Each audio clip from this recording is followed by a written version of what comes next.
Moderators, you are free to start whenever. Okay. Hello and welcome to the SGA presidential debate. We'll give you two candidates a few minutes to introduce yourselves, your platform, and then we can get started with questions. Adam. I'm Jackson. And I'm Bailey Britton with the Collegian.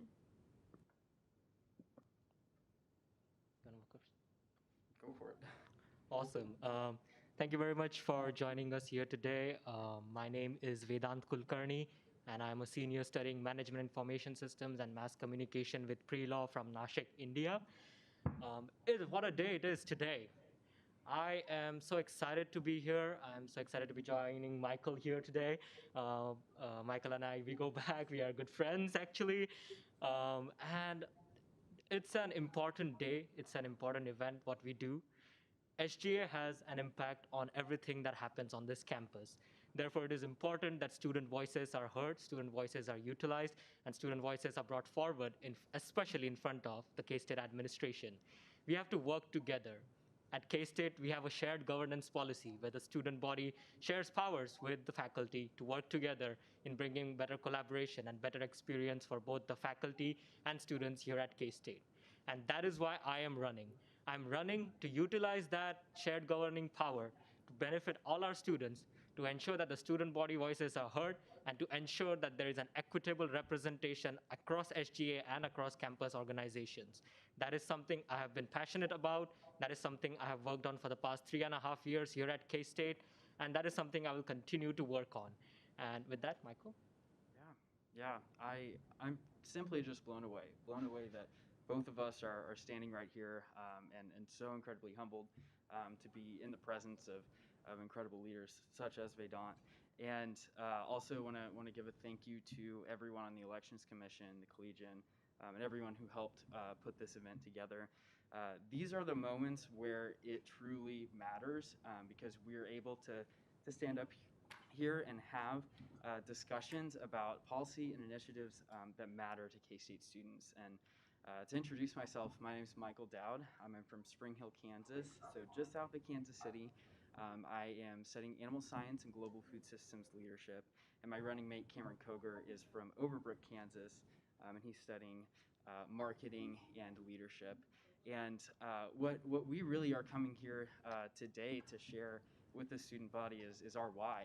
And our why goes back to the student leaders who first approached us and really emphasized this idea of leadership, where we're not only empowering, but we're also being there for students and listening to students, and sharing that voice to people who can leave incredible impacts on the lives of students. I was modeled that by fellow and past leaders in SGA, and continue to see that passion living out with everything that we're presenting today. And a few of the things that we would like to see in our vision for K-State, our platforms are centered around, we call them the AAA of initiatives. So we're focusing on assembling, advocating, and advancing. And what that really means is we're focusing on assembling students, bringing them together, reigniting the K-State family in a way where we all feel a shared sense of community and genuine human connection with one another. And then secondly, advocating. That's working on issues that we might not have the power as SBP and SBVP to initially change, but we can work with administration and people who are in power to leave an impact and advocate for student voices.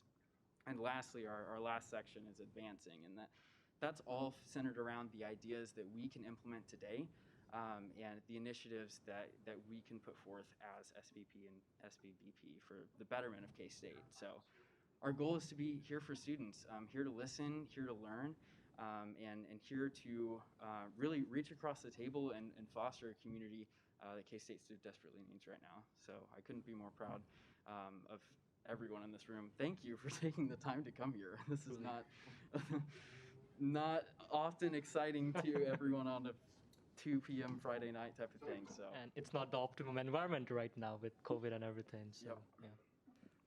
Both of you have touched quite frequently on the idea of empowering students and their own voices. And so with that, one of the first questions is, Kansas State has identified strategic goals to incorporate diversity on and off campus. Are they doing enough?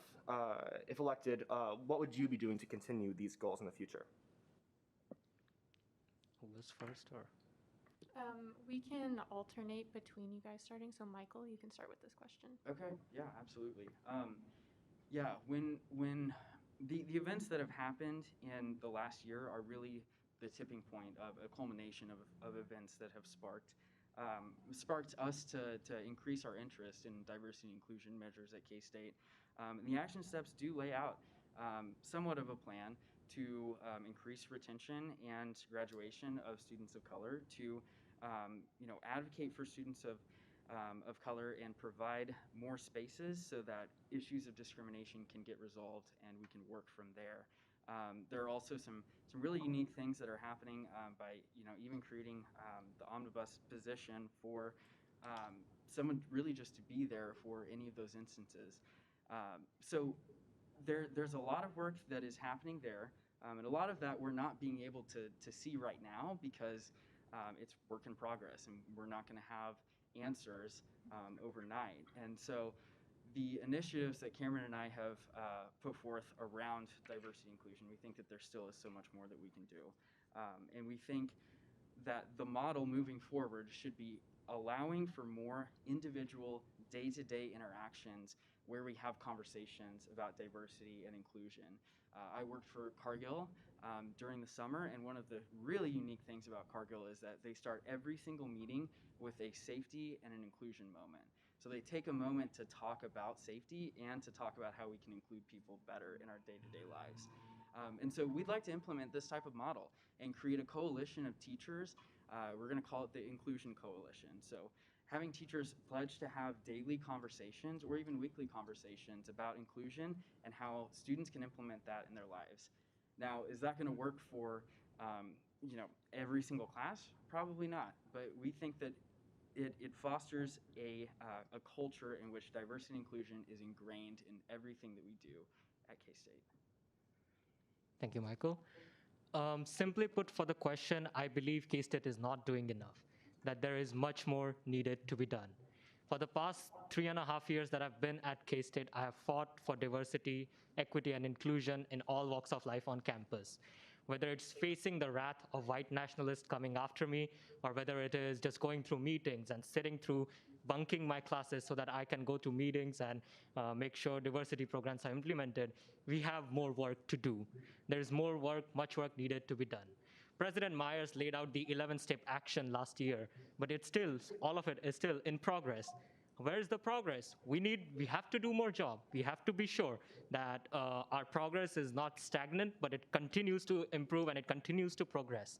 There have been so many incidences on campus, many of which I was at the forefront of, and it took us such a long time to respond to them and to get back and give a befitting reply. Why is it so? K-State has the potential. We are planning to be the top 50 public university in the next 10 years. For that, we need to ensure that inclusivity is practiced all across campus. Let me tell you a little bit of a story. Last year, around the same time, when the coronavirus pandemic was just getting started, a racist joke was posted in the College of Business. And again, a student approached me for it, and I was the International Affairs Director back then as well. So I started working on it. I started texting in our cabinet group me.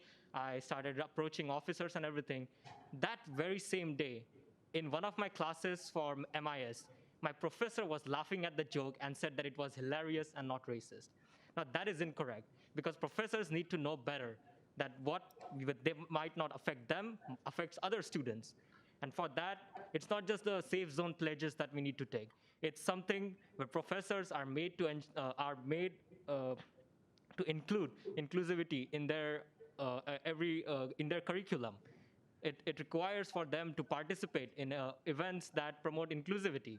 It begins with them inviting students from all across the world and from different cultures to K-State, helping them receive funds, helping them receive education. Inclusivity is not just about race or other issues. It's about LGBTQ inclusion. It's about including students with accessibility issues. And these all aspects, when they come together, then and only then can K-State truly make progress in respect to inclusivity. Thank you. Thank you, Michael. Thank you, Vedant. Our next question is, some students say the campus privilege fee is too high but rely on the services that the fee funds. How do you see the privilege fee system evolving? Yes, campus privilege fee is definitely high, and having to pay campus privilege fee while our environment is largely operating online is not something that I am in favor of. And I'm pretty sure Maggie is not also in favor of this. So we have put together a plan where we ask professors that, hey, we are paying so much in campus fees. Would you eliminate the out-of-pocket costs that we have to pay for things like Top Hat, Wiley Plus, or in my case, Inquisit? I had to pay for it. I had to pay like $80, $90 for it for one of my classes. Why do I need to do? I already paid the class fees. I have already paid every other fee. I am on. I've paid my privilege fee. I'm on the student insurance. I've paid countless dollars at K-State. And it's just not me. It's like all 15, 20,000 students at K-State who have done the same. Why do we need to pay these extras? So we want to ensure that professors know the better creative alternatives such as Kahoot, or maybe just using Canvas for their quizzes and quiz grading, and eliminating these out-of-pocket costs, which will ultimately bring down the privilege fee amount. And it's not just that. Our privilege fee should be used on campus for things that benefit us, such as sidewalk safety, or working better with the care office, improving resources available to care office, helping organizations like UPC that put out such amazing events on campus. That's what the privilege fee should be used for. We can continue to reconstruct departments over here as we speak, but like things that matter the most to student are necessary to help. So under my administration, we will make sure that it is critically reviewed if there is any increase in privilege fee, especially with the help of TFSC, which sets the tuition rate. And we will make sure that students know if their fees are being increased and why are they being increased. And our ultimate goal will be to not have fees increased at K-State. Thank you, Vedant. Yeah, and to echo that, the transparency that students need to hear when their fees are increasing is something that Cameron and I so dearly stand for, and we have experience in this realm. Cameron was currently serving as an ex officio member of the privilege fee, and they reduced the overage of the budget by about $2.3 million because of COVID and because of our decline of decline in enrollment, and then also, the increased fees that happened. When I was serving on privilege fee, this was pre-pandemic. We took a very aggressive approach to making sure that we are providing as much funding to student organizations and to the different entities that provide services to students, but that we are also being incredibly frugal in how we do so. And we had to get creative. We got innovative in realizing that certain entities on campus already had large reserve funds that were basically stockpiling money. And so we had to really just work with those entities and collaborate with them in order to reduce those entity allotments every year.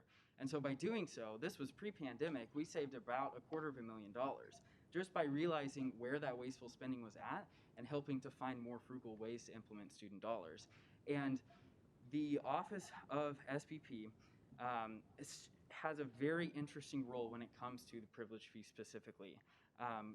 This year, Cameron served on that committee through his cabinet position, and so we'd like to continue that next year.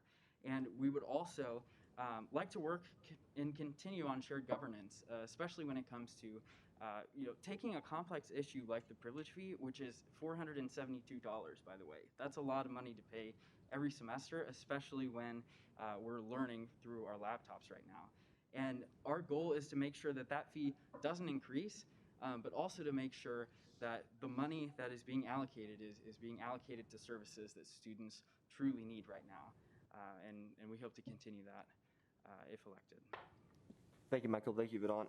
In the spirit of frugality and costful spending, nationwide, the price of college is on a steady incline, while the value of a college education is staying the same. What will you do to make sure the price of a college education continues to be as accessible to incoming students as possible? Vedant? Yeah. So obviously, inflations happen, things happen, prices keep on rising, but education needs to be more interactive.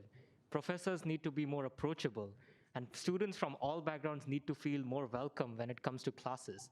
And it all requires working together with the faculty and faculty senate over here. When in SGA, we represent the student body's voices. So to bring those voices to the table when it comes to discussing with faculty or discussing it with President Myers, and to telling them that these are the issues that students are facing, and these are the things that we want to see, because we are paying so much so in our fees, but we are not seeing the return on the outcome that we want. So that would include taking a survey across campus where all students participate. They tell what K-State is doing better at, what K-State is not doing good at. We can analyze that data. We provide that data to the faculty senate, and everybody at President Myers. And we tell them that if we improve on these steps, not only will we make our education more interactive and inclusive, but it will surely help in increasing our enrollment rate right now. To give an example, international students' enrollment rate in 5 years has fallen nearly 50%, which is a very, very big amount. Like, I remember when I came here, there were almost 1,800 international students. Today, there are less than 1,100.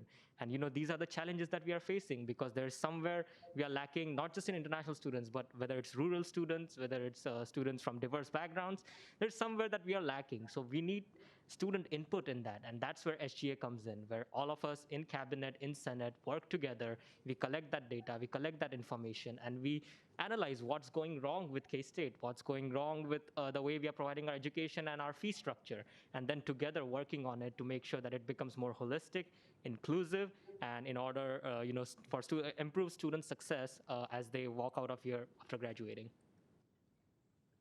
Thanks, Vedant.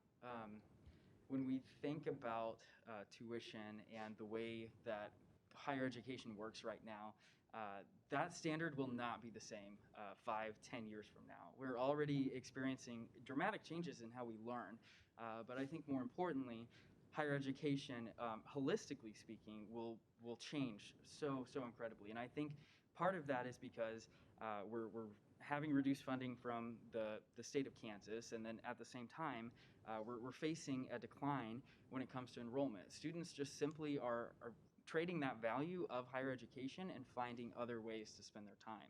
And so we have to really, really think about where higher education is going from here. And I think one area is partnering with different businesses to increase. We have the logistics of at this university to have more partnerships when it comes to certain businesses, but that can help reduce the amount, like the total load that tuition and fees is being forced to put on right now. And I think the other thing that we really need to be cognizant of is, as we move forward, how can we find new ways to increase our enrollment and increase our enrollment in ways that might be out of the box or might be revolutionary for K-State. I have a number of friends who come from bordering states who have friends who decided not to go to K-State because they still charged in-state tuition. The value of education between an in-state student and a non-in-state student is really no different. And so it doesn't make sense why we're charging Missouri and Oklahoma and Colorado students and Nebraska students almost twice as much when they're getting the exact same value of education. And so I think we need to look at the numbers. I think we need to call on administration to find more creative solutions to have more students become interested in K-State and can afford to be at K-State. Vedant? Real quick, when we continue this debate, let's make sure that if we are stealing from other campaigns platforms, that we do so honestly. Thank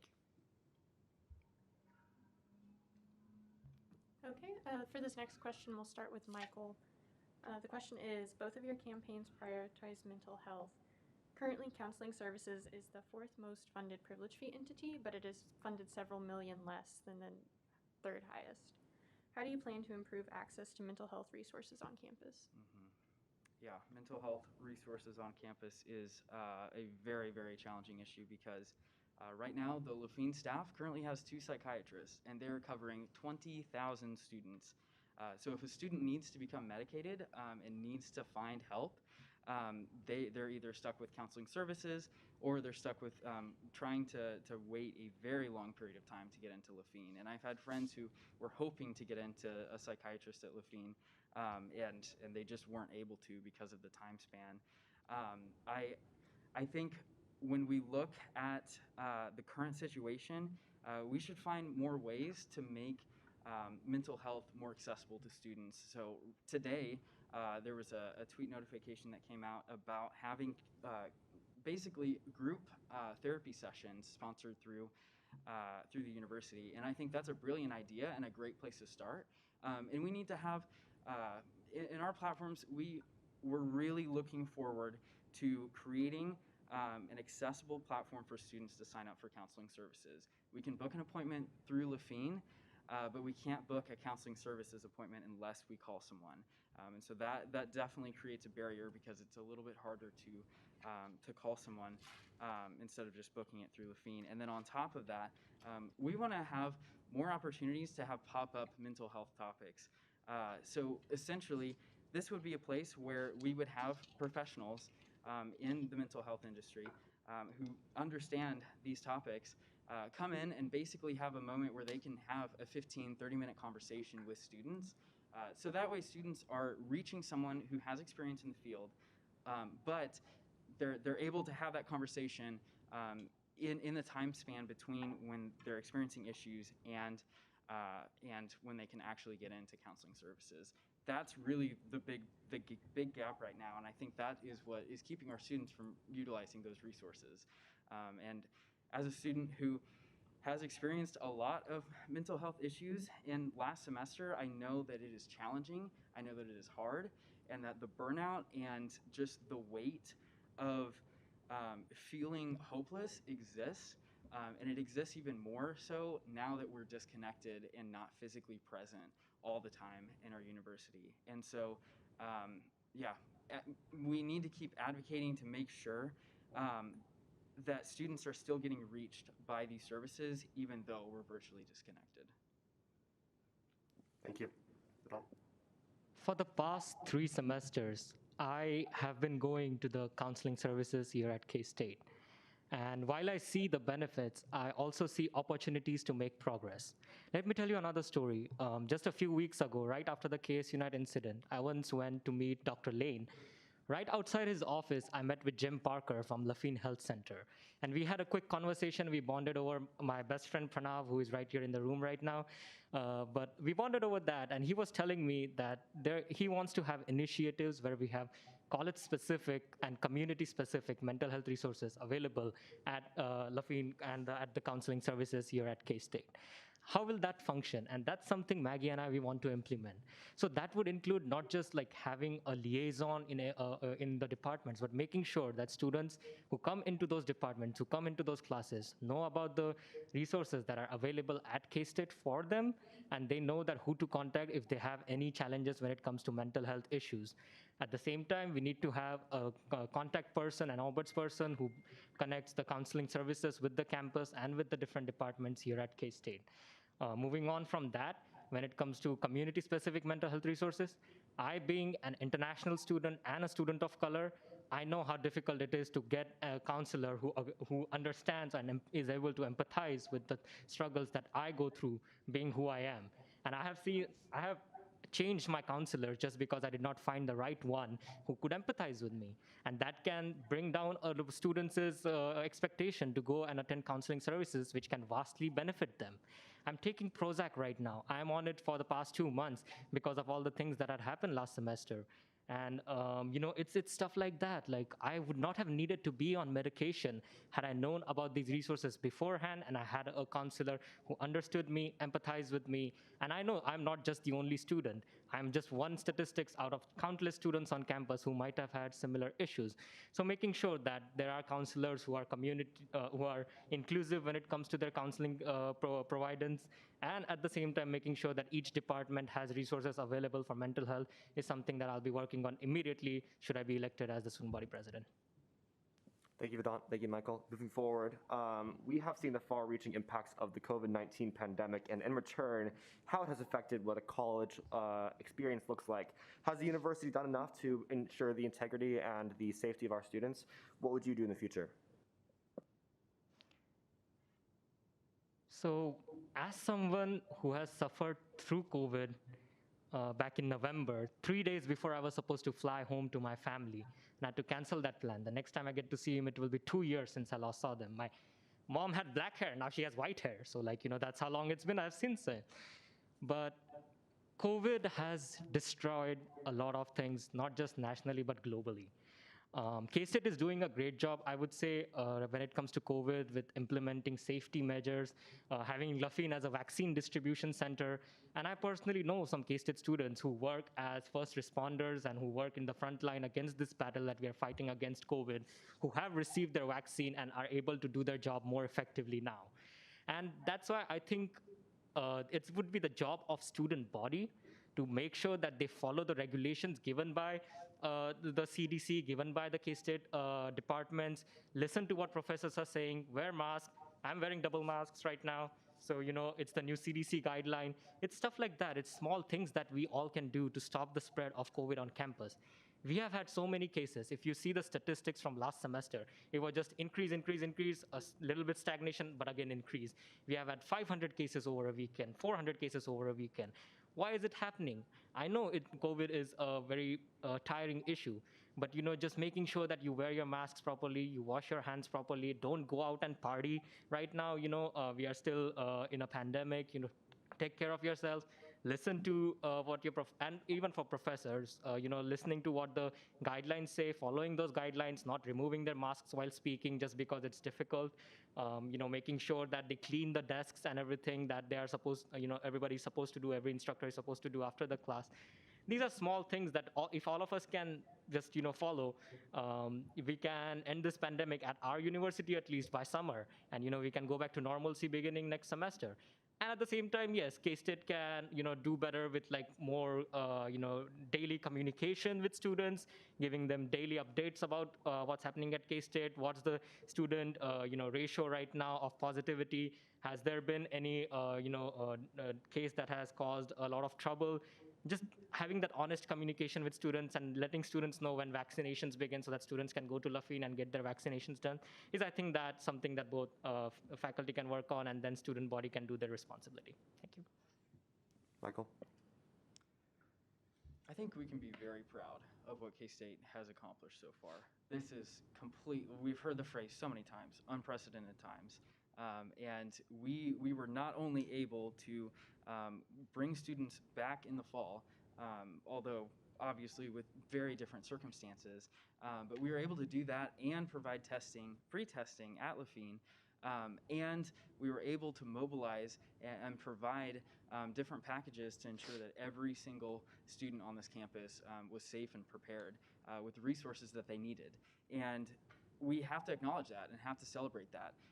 And yeah, moving forward, we have a lot of work to do because this pandemic is not over, and it's certainly the end is not in the near future. And so we have to continue to be wary of the implications of the pandemic. And that means providing clear and consistent communication. And as the vaccine becomes more and more available, it's going to take partnership between Riley County, partnership between SGA, partnership between Lufkin to all come together and create responsible solutions that really ensure equity across all areas of K-State. And when we think about, just the feats that we've been through so far, I've been tested multiple times. I think I'm up to 3 at this point. And every single time, the process of going into Lufkin, not only scheduling it, and then actually undertaking the test is always clear, it's always concise, and it is always very well executed no matter what happens. And so I think we need to really appreciate that and celebrate that because we're working under tremendous stress, tremendous financial and emotional stress just as a university because this is so different, but we've become resilient through it all. Thank you. Our next question is from the audience, and it is, could you give examples of how you, during your time in SGA, address the issues your campaign is currently running on? And Michael, you will start.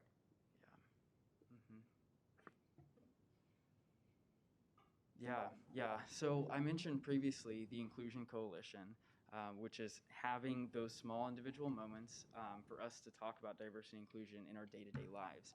And I actually brought this up to the Speaker of the Student Senate and said, hey, we have a culture at SGA where we just don't talk about diversity and inclusion unless it's in diversity and inclusion committee meetings. And I personally thought that that was an area that we needed to change and implement across all committee meetings. Having an inclusion moment where we talk about inclusivity in each of our aspects. It's pertinent to privilege fee, it's pertinent to on-campus allocations, it's pertinent across the board. As far as other things, my main goal during this term has really been focusing as basic needs director on creating opportunities for students to study the food system and to move the needle towards a more food secure world. And so that's where I've been collaborating with my peers. We have a group of about 7 who have started the Food Security Scholars Program, which really truly focuses on bringing a collaborative group of students together across all different majors, all different programs, in order to focus on food security topics and to really think about the complex issue that exists within it. And so that's been part of my focus. The other part of my focus has also been helping in providing student input for Kansa Student Table. And that program has been essentially providing over 500 meals to students every single Wednesday. And in total, we've reached about 10,000 meals. And I can't take credit for that because all of that program is really based out of Riley County Food and Farm Council, but I did help play a hand in volunteering and providing input in it. And so we have to realize that food security is a major issue on this campus, and so that's where I've been spending my time in the last few days. And so our platforms don't have anything specifically around food security, but we plan to, no matter what, to have a basic needs director and to continue to work on initiatives around food security as we keep going forward. That's my experiences specifically related to my involvement last year. Awesome, thank you. For the past 3.5-ish years that I've been here, being a student senator, being a Senate committee chair, forming a new committee in Senate, being a 2-time international affairs director, I have got to work on multiple things on campus. Obviously, one of my greatest achievements was after my talk at KS Unite, a lot of faculty started taking genuine interest in international students' issues, and then they were able to work together. They got me into the Strategic Enrollment Management Committee that was back then, and we were able to create platforms that can help improve enrollment and help improve our campus life. So whether it comes to things about advocacy, inclusivity, or implementing planning, both Maggie and I, we have had our experiences.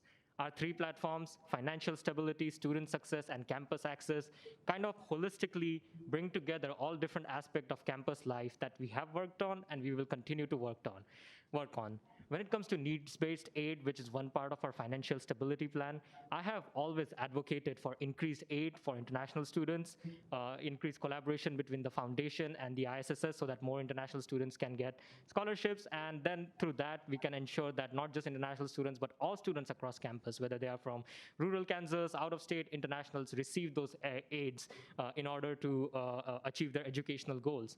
When it comes to student success can only happen when they have a safe and secure environment. And working about that, going through countless meetings, being part of countless organizations, being in the Student Code of Conduct Review Committee, and providing helpful feedback in order to implement better code that will improve and holistically improve a development of K-State students. Working on that, campus access, working with Holzall. I remember being in the DEI committee when the Student Access Center director came to our committee, and then they talked to us about all the issues that are going across campus, talking with LGBT Resource Center and Saga, and understanding the issues faced by our trans and non-binary students when it comes to gender-neutral bathrooms, and advocating to have these facilities available on campus. It's something that I've been working on for the past 3.5 years, and if people go on LinkedIn, they can find my Kamya profile where all my opinions that I've written for the Collegian are available, specifically advocating for these policies. Thank you. Thank you, Vedant. Thank you, Michael. Moving forward, most students here on campus do not know the core functions of SGA. Moving forward with your campaign and moving forward with the elected, how will you continue to send the message and send the ideals and core values of SGA and what they do for this university? It's my first turn, right? Yeah. Yes. Yeah. So I remember last year, along with the Elections Commissioner Trey, he had a different position back then. we went into one of our fellow cabinet member, Billy Crosslove's class, and we asked them to take a survey whether they knew what SGA is and what we do or not. Some of them knew, those of them knew, thought that we only deal with money on campus, did not know what other aspects we work on, but a lot of them did not. And that means SGA has more work to do when it comes to letting people know that these are all the resources available. When I came here, I thought SGA was exclusive to only American students. It was my friend Stephen Kuchera, Ryan Kelly, and Rajat Kodira. All three of them came to me, talked to me about SGA, and told me that I can be a part of SGA while being an international student, while being in the United States. And that's how I got involved, that personal connection, that personal bringing. SGA has so much power to make so much changes. All students of all communities need to know what SGA can do if only we are able to outreach better. So working with the SGA communications director, making sure that there is better collaboration with the legislative branch and the executive cabinet so that people know that we exist on campus. Having multicultural organizations come to K-State, come to SGA meetings, come to Senate and speak during the open period is another way that we can increase our outreach, because then we get to ask them questions, they get to ask us questions. Making sure that events that benefit campus, events that are inclusive, are promoted and are given funding either through DPC or any other SGA fundings, and making sure that we as SGA members attend those events, like creating some sort of cabinet requirement where people have to attend at least one event funded by SGA, is something that I would definitely love to work on as we move forward in a Kulkarni-Billman administration. Thank you. The term SGA, if you just walked on campus and asked people what SGA actually means, I would imagine that the numbers of responses would not only be, they would be various, but I think that the resounding theme would be just lack of knowledge of what SGA is and what it actually does, and also lack of knowledge in the fact that we have a 3-branch government system. We have shared governance between executive, judicial, and legislative branches, and those all 3 work together and have very, very different and defined roles that matter here at K-State. And I think when we think about the current outreach of what SGA is doing right now, I believe we can expand it. I'm currently in crisis communications, and I'm by no large an expert, but I'm learning so much. One of the key things is constant communication with stakeholders. Right now, and especially over the summer, it seemed as though the only communication that SGA and specifically the Office of Student Body President really came forward for was when there was a crisis. And so when we do that, we create a culture in which students don't really know what SGA is, and when they do, they only see it during the crisis. And so our goal between Cameron and myself is really to be the most connected duo that this campus has seen, to really be there to advocate and support students and to share the message of SGA in the best way that we can. And some ideas that we have for that is creating a student leadership roundtable. And every single student on this campus is a leader in some aspect.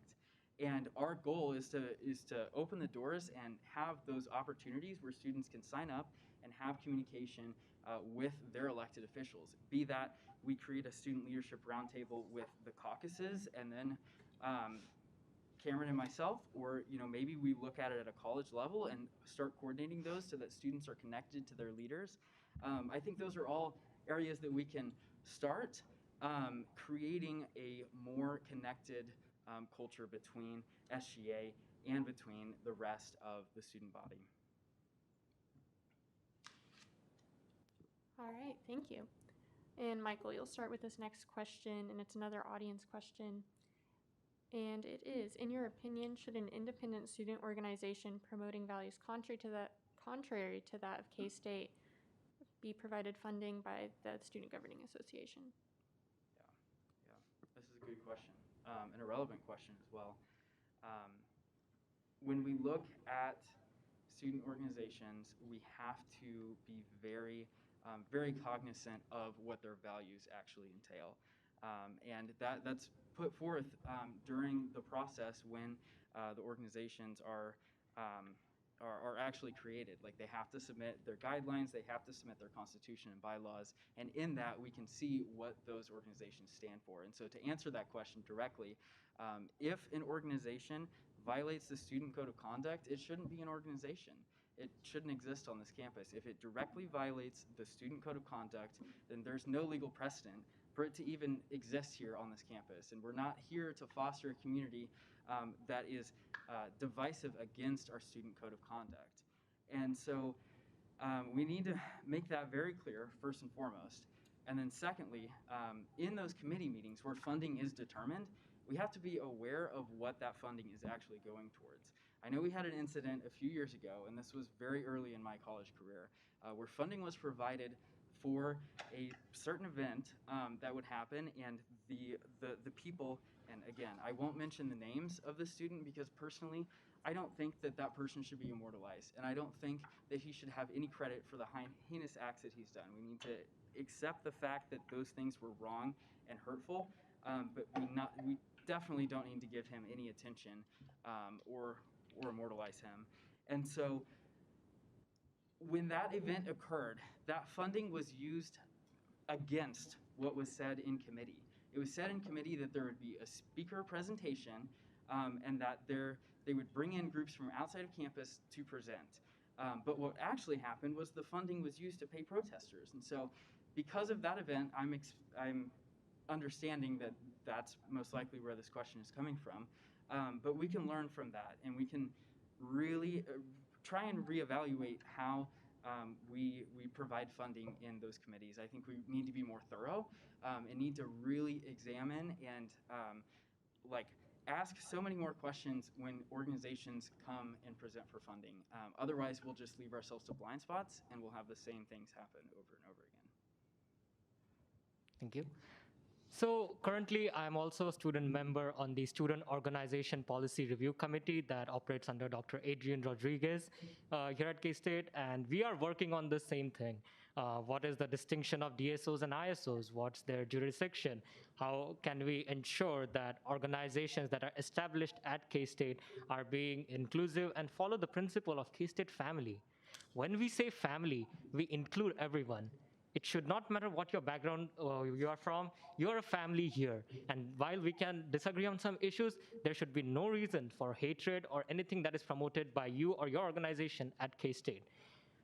As Michael mentioned over here, where I remember voting no on the bill that was supposed to give the money to this organization and that infamous bigot of K-State, as I call him. And ever since then, I have been against his presence on campus, and it took us 2 years before he eventually stopped being enrolled at K-State. Now, that's a long time. His organization did so many bigoted things on campus. They promoted hateful activities. Hate has no place at K-State, period. Vedant Kulkarni's signature will never ever, and read my lips, never ever be found next to a bill that brings in bigoted or hateful people on campus. I will ensure we don't provide fundings to these organizations. I stand where I stand. I am pretty strong and firm on my opinions about it, and I will make sure that when it comes to reviewing policies of ISOs and DSOs, we operate within the First Amendment, we operate within free speech, but we do not welcome any sort of bigotry, homophobia, transphobia, racism, or anything at K-State, whether it's through any organization or any individual. Thank you, Vedant. Thank you, Michael. This will be my final question for the both of you to give you time for your final statements. If elected, what is one thing you want to be known for your time in presidency? Michael? Wait, Vedant. My apologies. Very good. If elected, I would like to be known as the student body president who was most inclusive, who was out there with the students, who amplified student voices, who ensured that students received aids when they needed them, and who was basically created a spirit of belonging at K-State. Like I mentioned earlier, we are a family. In family, we take care of each other. And getting the responsibility to serve this family as the student body president would be the greatest privilege, greatest honor of my life. 4 years ago, I did not even know what Kansas was. Today, here I am on the stage of Kansas State University, running for student body president. And that growth that I've seen in myself, I want to ensure that I do my part to establish that growth for other students at K-State and future Wildcats. If my children were to be so lucky to be coming to K-State in their future, what progress will they see? What changes would we have made? That's the question I always ask myself, and that's the spirit with which I will go along leading. Therefore, in summarization, I would just like to be known as a student body president who amplified student voices, was inclusive, and created that spirit of belonging at K-State. Clarifying question. Yes. Is this the very last question, or are we? My last question. Okay. Yes. And then we have closing Yes. remarks. Okay. Very cool. Yeah. What do I want to be known for at K-State, or in this position in general? That's a question that I've been asking myself really since April, when I first called up Cameron and we had our first conversation. And just in that small moment, we shared so many so many different ideas of how we can make this campus a better place for all students. And when it comes down to it,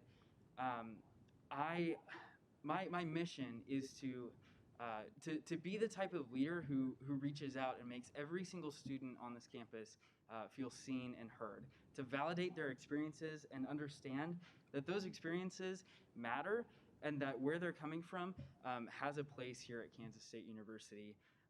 And the method of us to do that is really to create a culture in which we are connected and we are very much involved in every aspect of student life. And so our goal, and we've shared platforms, we've shared initiatives, is really just to continue that connectedness, to foster a community where we all feel as though we're part of a family. Really, that disconnect of the family has been very evident this year through a multitude of different events. And that's what we need to get back to. We need to reignite the idea that we are all together, that if we see a fellow student on campus who drops their books, that we're there to help them out no matter what. And so that's my mission. That's my mission, to be so connected and to see and to validate the stories of every single student on this campus, because they are all so incredibly different and they deserve to be respected and empowered. Okay, thank you, Vedant. Thank you, Michael. And now we'll have closing statements, and I believe we start with Michael for this one. Yeah. Well, I would just like to hop back to a little bit earlier in the debate.